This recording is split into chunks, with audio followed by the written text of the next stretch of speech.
अस्सलाम वालेकुम नाज़रीन, आप देख रहे हैं प्रोग्राम गोया और मैं हूं अरसलान खालिद। आज के प्रोग्राम में हम बात करेंगे, कल अहम दिन था 27 दिसंबर, जनाब मोहतरमा बेनज़ीर भुट्टो साहिबा की बरसी का ये मौका था। और फॉर अ चेंज इस दफ़ा जो मुख्तलिफ बात थी वो ये कि PDM के बनने के बाद, जमातों का इत्तेहाद होने के बाद मरीम नवाज़ साहिबा वहाँ पर गईं। ये दावत मौलाना फजल रहमान साहब को भी दी गई थी। वो जिस भी वजह से वहाँ पर उनकी शमूलियत नहीं रही, लेकिन मरीम साहिबा ने कल वहाँ पर मोहतरमा बेनज़ीर भुट्टो शहीद साहिबा की बरसी पर ख़िताब भी किया। और ख़िताब में जहाँ बहुत तारीफ़ उन्होंने बिलावल साहब की अपनी आमद के हवाले से बताया, वहीं पर वही रस्मी रिवायती बातें जो वो करती आ रही हैं मौजूदा हुकूमत के हवाले से, उन्हीं को दोहराया। और अब तक वो रेपिटेशन हम जलसों में देख रहे हैं उनकी बातों में जो हमें नज़र आ रही है। कल भी हमें वही नज़र आई। आसिफ अली ज़रदारी साहब जो मंजर आम से बड़ी हद तक गायब थे अपनी बीमारी की वजह से, कल उनका वीडियो मैसेज हमने देखा।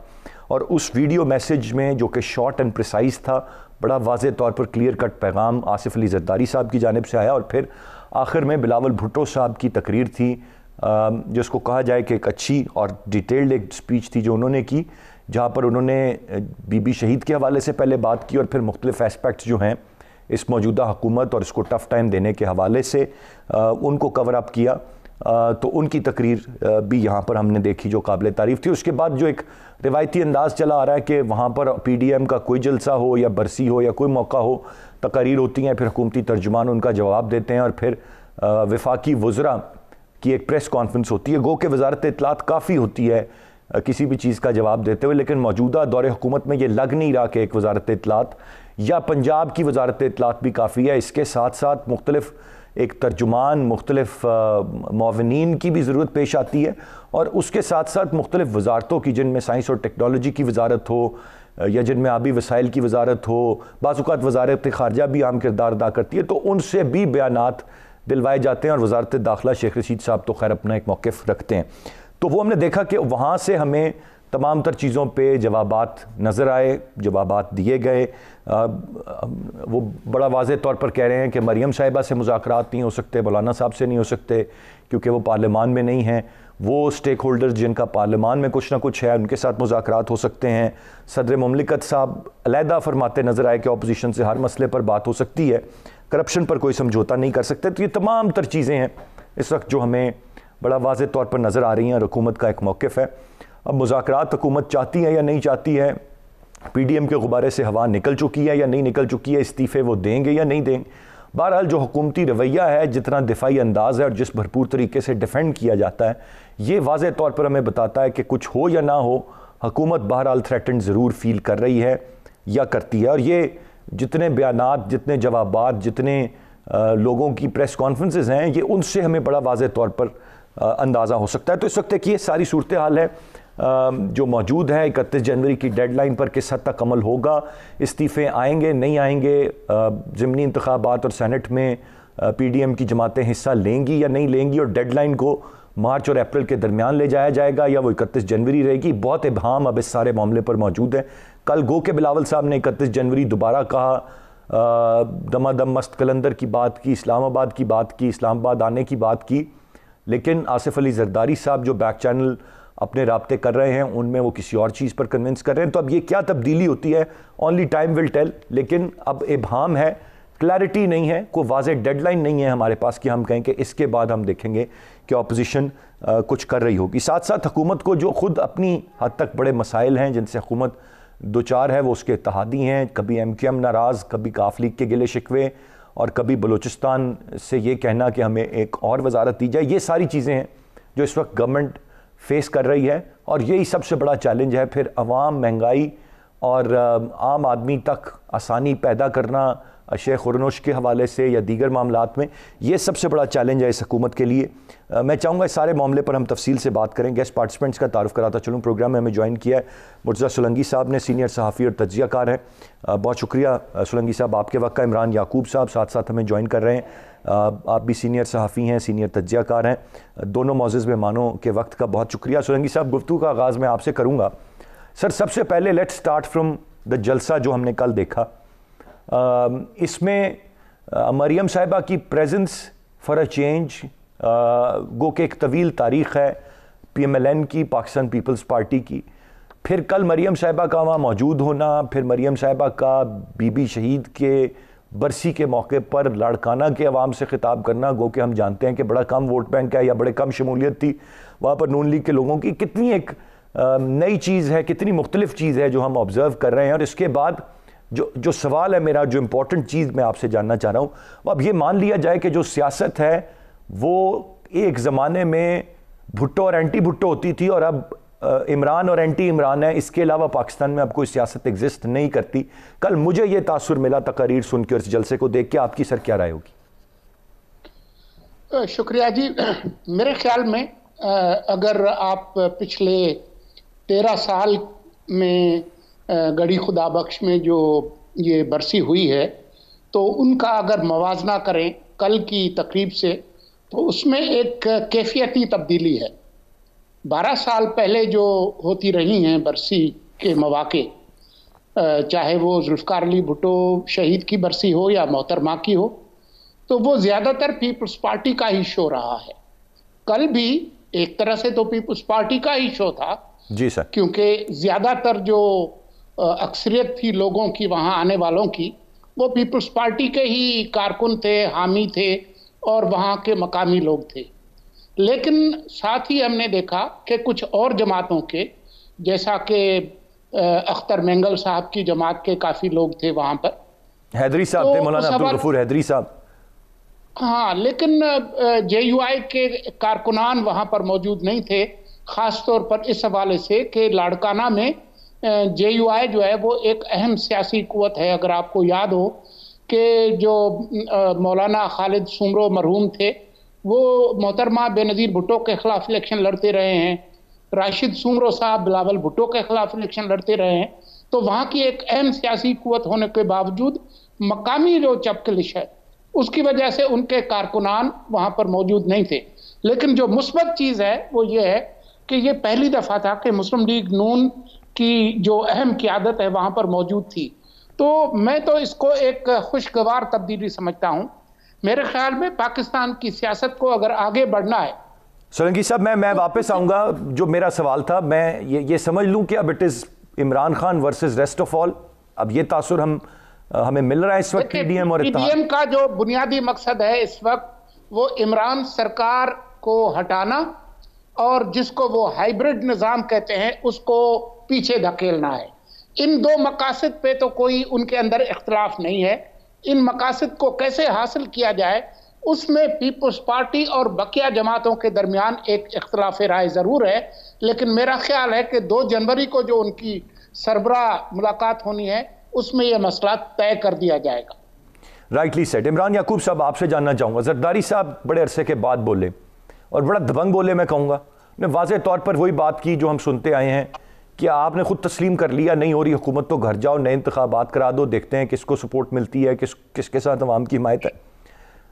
क्या समझ क्या आया? एक तरफ बिलावल साहब 31 जनवरी की बात दोबारा दोहरा रहे हैं, जरदारी साहब बैक चैनल राब्ते करके ये कह रहे हैं कि इस्तीफ़े नहीं दें और हमें सेनेट के इलेक्शन में हिस्सा लेना चाहिए।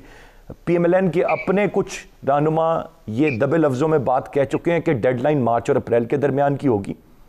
मामलात आपको किस तरफ नज़र आ रहे हैं? और पीपल्स पार्टी का बिलखसूस कल चूँकि बिलावल साहब भी बोले और जरदारी साहब भी बोले, तो मूड आपको क्या नज़र आ रहा है इमरान याकूब साहब?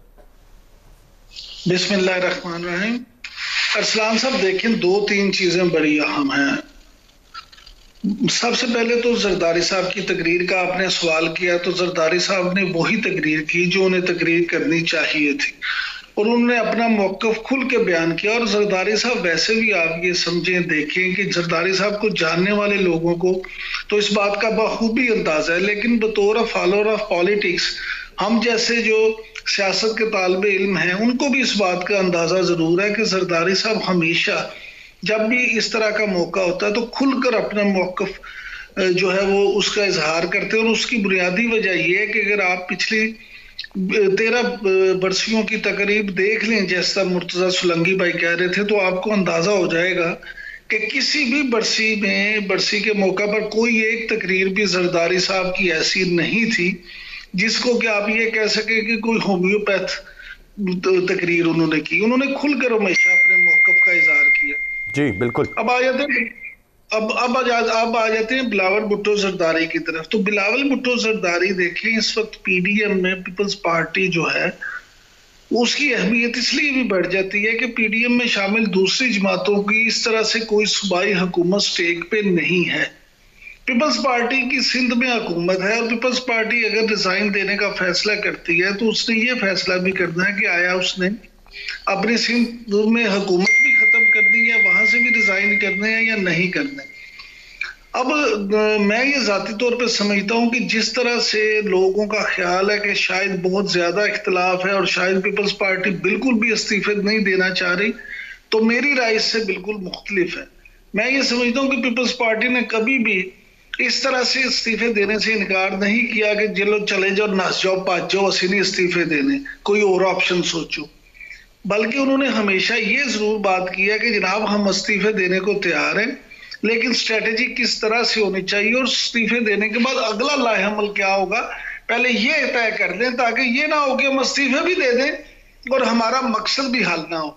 और मैं समझता हूँ कि ये बुरी बात नहीं, ये बुरी बात नहीं है। तीसरी बात, आपने जो बात की थी पहले मुर्तजा भाई से कि जनाब ये मरियम नवाज साहिबा के हवाले से, तो मैं और खासतौर पे अपने इंट्रो में भी जिक्र किया आपने, मैं समझता हूँ कि मरियम नवाज ने कल वहां पे मरियम नवाज की जो शमूलियत थी और फिर मरियम नवाज की जो तकरीर थी, मरियम ने मेरे ताई तो बड़ा एक मैच्योर सियासतदान होने का सबूत दिया और उन्होंने अगरचे अपनी बहुत सारी बातें वही की जो जिनका वो अक्सर अपने तकरीरों में जिक्र करती है। लेकिन आप एक बात को समझ लें कि सबसे अहम बात ये होती है कि सियासतदानों ने किस मौके पे क्या बात करना होती है, और फिर ये कि सियासत में कल के दुश्मन आज के दोस्त और आज के दोस्त कल के दुश्मन हो सकते हैं।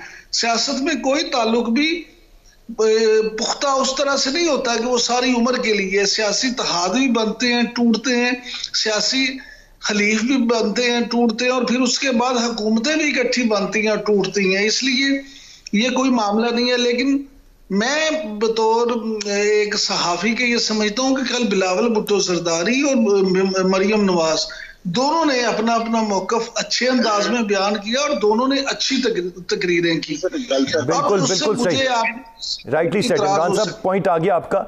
दोनों की तकारीर आपकी नज़र में काबिल तारीफ़ है, मुख्तलिफ राय हो सकती है चीज़ों पर यकीनन, और आपकी राय का एहतराम। मैं एक ब्रेक की जाने पड़ूंगा। ब्रेक से वापस आकर जो आपने एक नुक्ता बड़ा इंपॉर्टेंट उठाया ना, मैं चाहूँगा मैं इसी को थोड़ा सा आगे लेकर चलूँ। आपने कहा कि सियासत में कुछ भी हो सकता है कल के दोस्त, ये बात एक रियलिटी हम देखते भी आए हैं, उसकी बाकी तो दूर क्या जाएं। वाज़े मिसाल अपने जनाब मोहतरम वज़ीर आज़म साहब और उनके वज़ीर दाखिला के क्लिप्स हैं, जो कि अभी ज़्यादा पुरानी बात नहीं है, जो अल्फाज और जो राय एक दूसरे के बारे में रखते थे और जो आज किस तरह से इकट्ठे, ये तो हमें हुकूमत में नज़र आ रहा है। पीडीएम की तो बात रही बाद में, लेकिन नज़रियात सियासत में कितने आम होते हैं और क्या दो मुख्तलिफ नज़रियात जो कि पोल्स अपार्ट हों वो इकट्ठे हो सकते हैं ज़रूरत पड़ने पे? मैं सुलंगी साहब की राय ब्रेक के बाद इस पर लूँगा। एक ब्रेक के बाद बात करते हैं, साथ रहिएगा।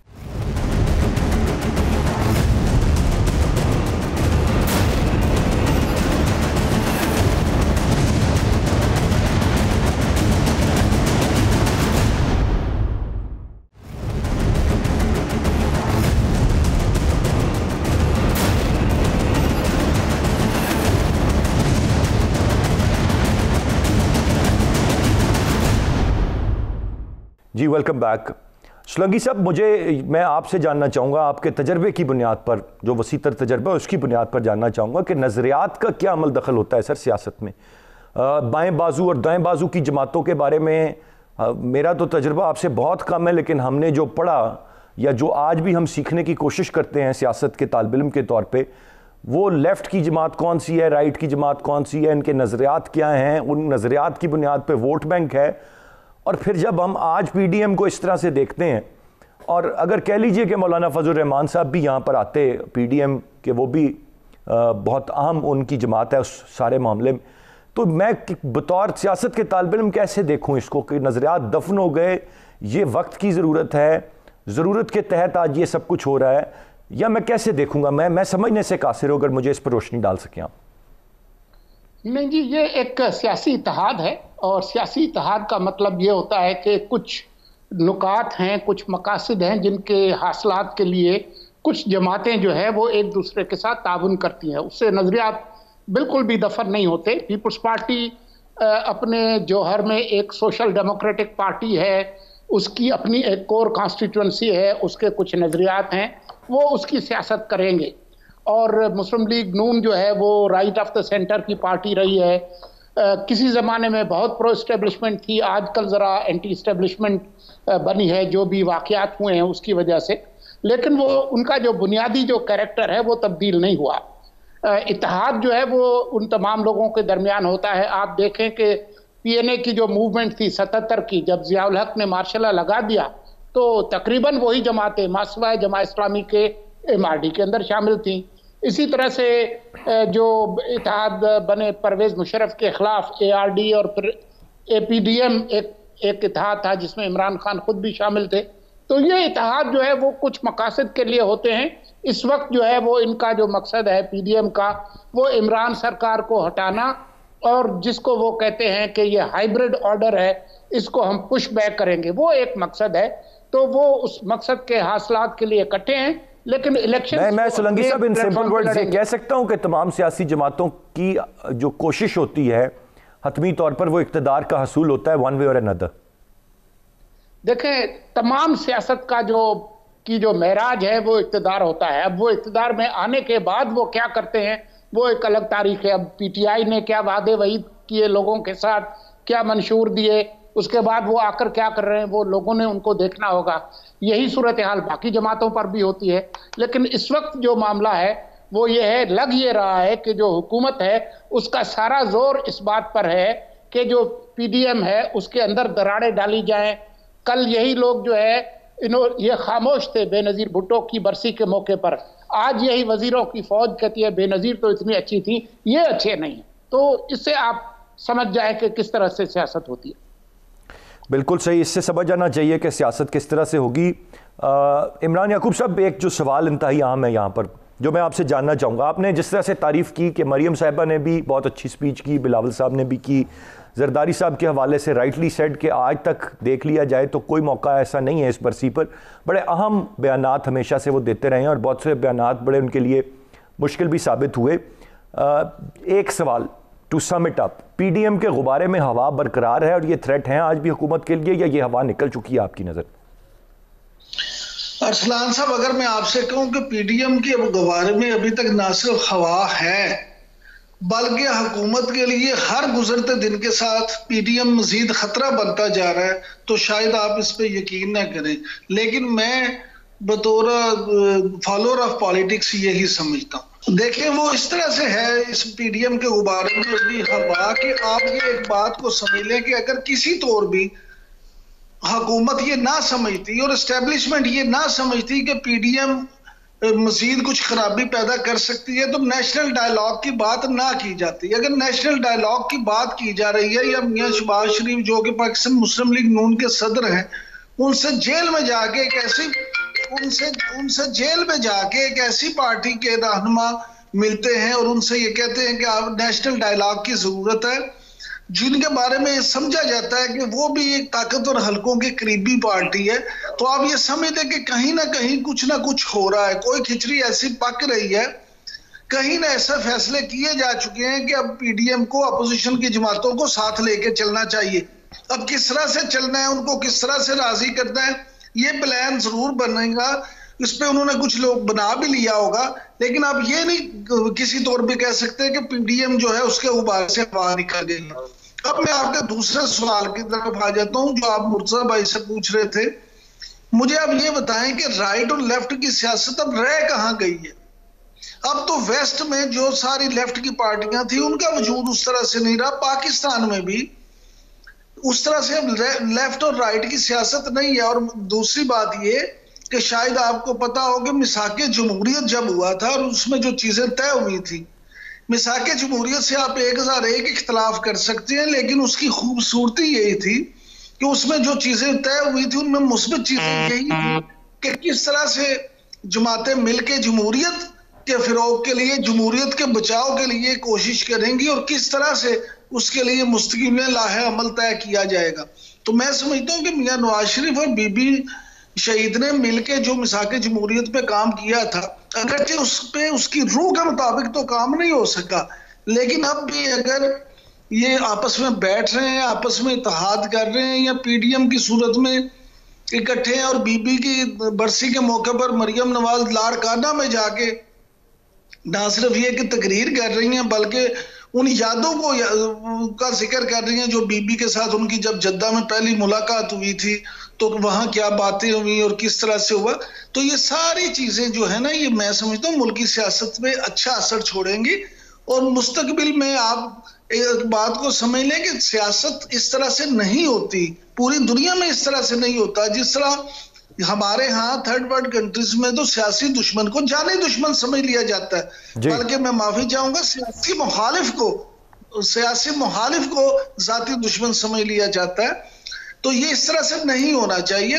सियासत में आप जरूर एक दूसरे से इख्तिलाफ राय करें, आपको एक दूसरे के नजरियात से इख्तिलाफ हो सकता है, मुझे सोलंकी साहब से कोई इख्तिलाफ हो सकता है, सोलंकी साहब को मेरी बात से इख्तिलाफ हो सकता है, लेकिन उसका मतलब ये नहीं है कि हम एक दूसरे की जान के दर पे हो जाए। हमारे बिल्कुल सही, बड़ी अच्छी बात की इमरान साहब आपने, और ये बिल्कुल मैं इस बात से इत्तफाक करूंगा कि इख्तिलाफ अपनी जगह, इख्तिलाफ राय अपनी जगह, एक दूसरे का एहतराम बहरहाल बरकरार रहना चाहिए और जान के दुश्मनी होनी चाहिए। ब्रेक की जाने में बढ़ूंगा, ब्रेक से वापस आकर मजीद बात करते हैं, साथ रहिएगा।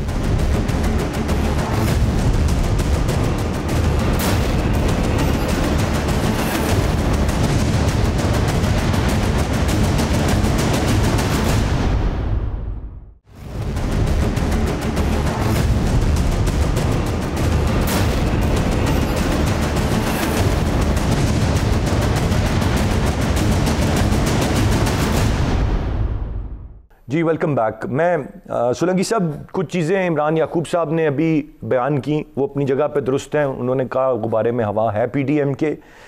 दूसरी तरफ अगर हम देखें तो मैंने ख़ुद जो अपने इब्तदाइये में एक बात की कि जिस तरह से ये वज़रा प्रेस कॉन्फ्रेंसेस कर रहे हैं और जवाब दे रहे हैं और डिफेंड कर रहे हैं, उससे भी लगता है कि कहीं ना कहीं प्रेशर इन पे है।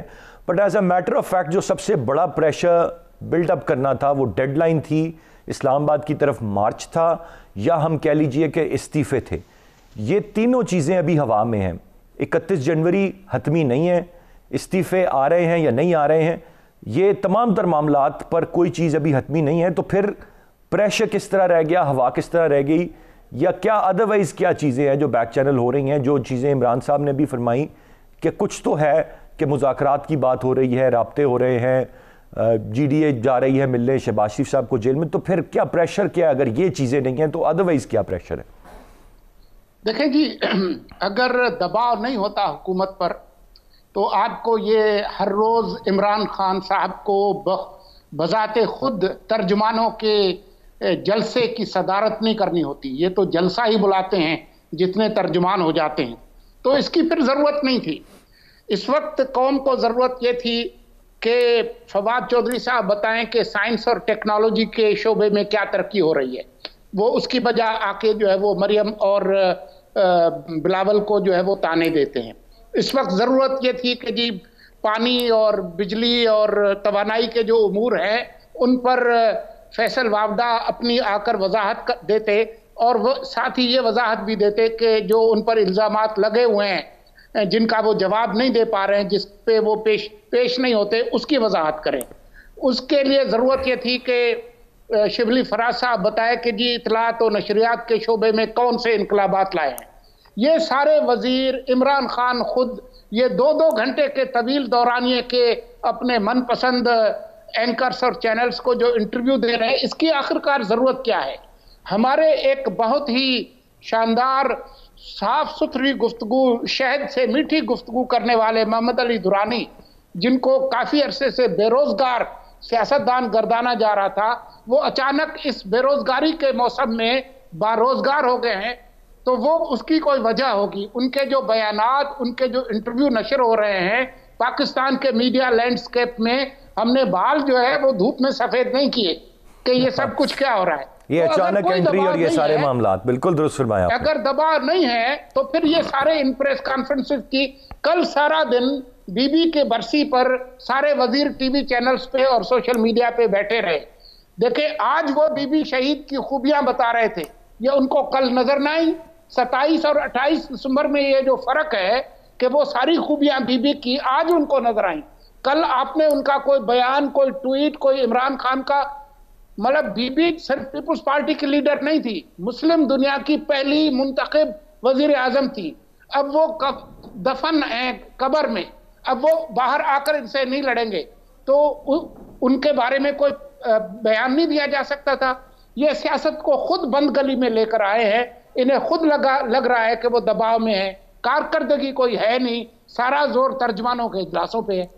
सियासत को खुद बंद गली में लेकर आए हैं। इमरान याकूब साहब, हम में से कोई मुस्तकबिल नहीं जानता, मैं आपसे भी कोई प्रेडिक्शन नहीं यहाँ पर करवाऊँगा, मैं सिर्फ जानना ये चाहूँगा कि ये बंद गली से हम निकलेंगे या ये मामलात आखिर there should be an end to all this that is happening. इसका इख्तिताम आप किस तरह से देख रहे हैं होते हुए? अरसलान साहब, मैं ये समझता हूँ कि इंसान को कभी भी मायूस नहीं होना चाहिए, और हमारा तो मजहब इस्लाम भी हमें मायूसी से मना करता है। तो मैं तो बिल्कुल भी मायूस नहीं हूँ। मैं ये जाती तौर पे समझता हूँ कि ना सिर्फ ये कि इससे बड़ा अच्छा रिजल्ट निकलेगा, बल्कि मुस्तकबिल में सियासत के लिए बहुत सारी चीजें तय भी हो जाएंगी, और हर गुजरते दिन के साथ जो दिन आ रहा है वो हमारे लिए, इस मुल्क के लिए, हम सब के लिए अच्छा ही आएगा इंशाल्लाह।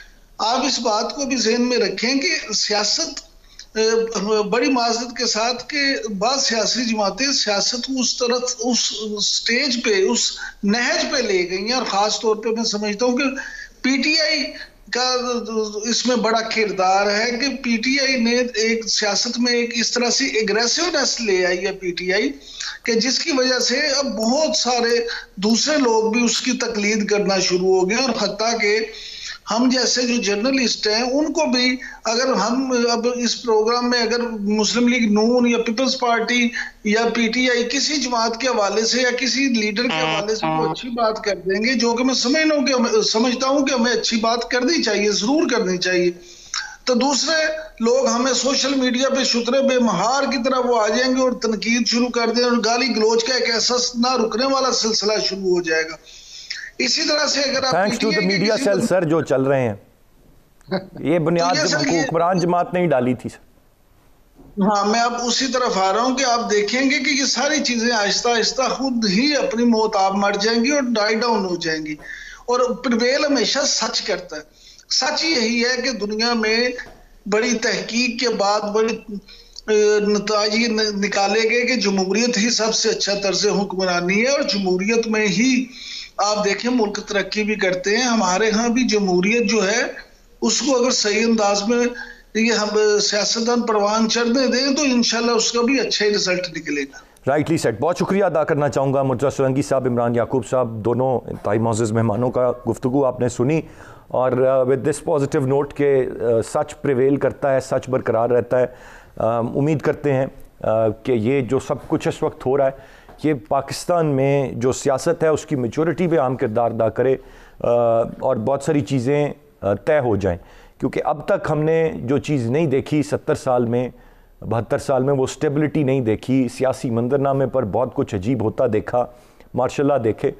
जमहूरियत को बरकरार रहना और उसमें सियासी जमातों का और सियासत का मैच्योर होना, ये इस वक्त की अहम ज़रूरत है, और अगर ये अचीव हो जाता है तो नथिंग बेटर देन दैट। आज के प्रोग्राम से इतने। अरसलान खालिद को इजाज़त दीजिए, अल्लाह ने के बाद।